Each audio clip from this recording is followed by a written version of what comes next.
Subscribe to Mufti Tariq Online and press the bell icon for more videos. السلام علیکم ورحمۃ اللہ۔ حمیرہ بشیر لاہور سے یہ بہن سوال کرتی ہیں کہ عورتیں وتر کی نماز کیسے پڑھیں؟ عورتوں کے لیے نماز وتر کے پڑھنے کا طریقہ تو بتا دیجئے۔ اسی طرح اگر کسی کو دعائے قنوت یاد نہ ہو تو پھر وہ وتر کی نماز کیسے پڑھیں؟ پلیز تھوڑا تفصیل کے ساتھ بتا دیجئے۔ بہن نے بہت اچھا سوال پوچھا ہے کہ عورتوں کے لیے نماز وتر کے پڑھنے کا کیا طریقہ ہے۔ اسی طرح اگر کسی کو دعائے قنوت یاد نہ ہو تو پھر وہ وتر نماز کیسے ادا کرے؟ دیکھیے، وتر نماز پڑھنے کا طریقہ انتہائی آسان ہے۔ سب سے پہلے تو نیت کرنی ہوتی ہے، کیونکہ نیت کرنا یہ نماز کے لیے ضروری ہے، فرض ہے۔ اب جو بات سمجھنے والی ہے وہ یہ ہے کہ نیت ہے کیا؟ تو نیت اصل میں دل کا پختہ ارادہ ہے۔ آپ دل میں یہ نیت کر لیں کہ میں 3 رکعت نماز وتر ادا کرنے لگی ہوں، تو یہی نیت ہی کافی ہے۔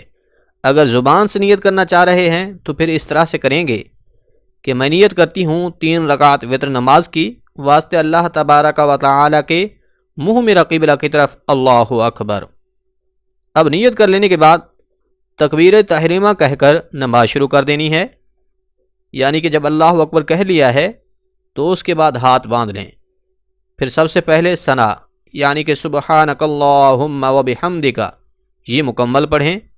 پھر اعوذ باللہ اور بسم اللہ پڑھ کر سورۃ فاتحہ پڑھیں اور سورۃ فاتحہ کے ساتھ کوئی دوسری سورت ملائیں۔ اس کے بعد رکوع و سجود کر کے 1 رکعت جو ہے مکمل ہو جائے گی۔ جب دوسری رکعت کے لیے کھڑے ہونا ہے تو اس میں سب سے پہلے بسم اللہ پڑھنی ہے، پھر سورۃ فاتحہ پڑھ کر اس کے ساتھ کوئی دوسری سورت ملانی ہے۔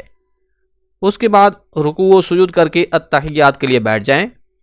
اس میں صرف تشہد یعنی کہ التحیات ہی پڑھیں، اشہد ان لا الہ الا اللہ و اشہد ان محمدا عبدہ و رسولہ، یہاں تک پڑھنے کے بعد تیسری رکعت کے لیے کھڑے ہو جائیے۔ اب تیسری رکعت کے لیے جب کھڑے ہوئے ہیں تو اس کو بھی بسم اللہ سے شروع کریں، سورۃ فاتحہ پڑھیں، اس کے ساتھ کوئی دوسری سورت ملائیں۔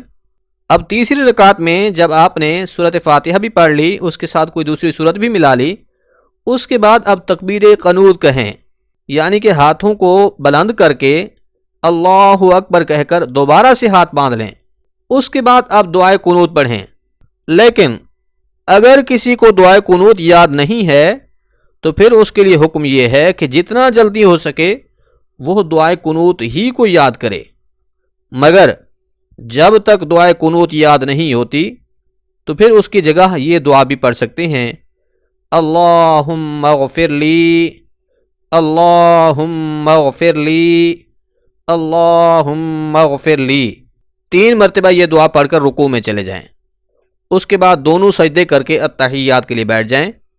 التحیات، درود اور دعا پڑھ کر دائیں بائیں سلام پھیر لیں۔ تو یہ ہے وتر کی نماز کے ادا کرنے کا طریقہ۔ اور پھر مردوں اور عورتوں کے لیے نماز وتر کے ادا کرنے کا سیم طریقہ ہے، اور اسی طرح جو چیزیں اس نماز میں پڑھی جاتی ہیں وہ بھی ایک ہیں، لیکن قیام کی حالت میں عورتوں کے لیے ہاتھ باندھنے کا طریقہ تھوڑا مختلف ہے، اسی طرح رکوع میں جھکنے کا طریقہ بھی الگ ہے، سجدہ کرنے کا طریقہ بھی تھوڑا ڈیفرنٹ ہے۔ باقی وتر نماز میں جو چیزیں پڑھی جاتی ہیں وہ ایک جیسی ہیں، جس طرح سے مرد پڑھیں گے ویسے ہی عورتوں کو وہ چیزیں پڑھنی ہیں، یعنی کہ دعائے قنوت وغیرہ۔ امید ہے نماز وتر کے پڑھنے کا طریقہ آپ کو سمجھ آ گیا ہوگا۔ اللہ عمل کرنے کی توفیق بخشے، آمین۔